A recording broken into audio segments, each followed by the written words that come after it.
U.S. Secretary of State Antony Blinken was just on with NBC's Kristen Welker on Meet the Press, and he said that Americans may be among those taken hostage in Gaza. Joining me now is NBC News White House correspondent Gabe Gutierrez and NBC News Capitol Hill correspondent Julie Surkin.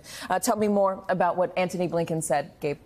Hi there, Katie. Well, the Secretary of State was just on, as you mentioned, with Kristen Welker on Meet the Press just a few moments ago and says that the U.S. is trying to verify reports that Americans are among the dead and also potentially among those taken captive in Gaza at this point. He did not confirm those reports, but again, said the U.S. was working overtime to verify them.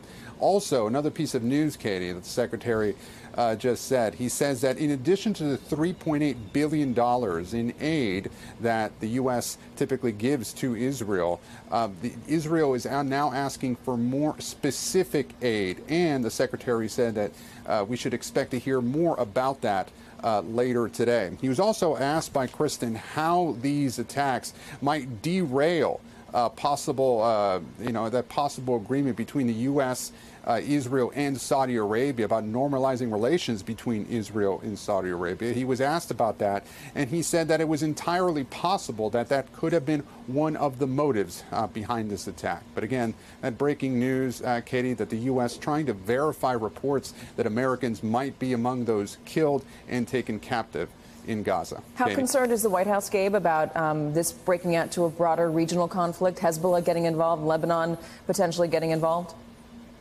Well, that's something that the White House has been looking at, and the Secretary also stressed that in his interviews this morning. And we heard that yesterday from the President, Katie, choosing to give that warning anyone who might be looking at this, any enemies of Israel that might be trying to take advantage of this. The President was very direct yesterday, and the Secretary of State was direct this morning. Certainly, increasing concerns after we heard the breaking news overnight of that shelling from Hezbollah in the Golan Heights, Katie.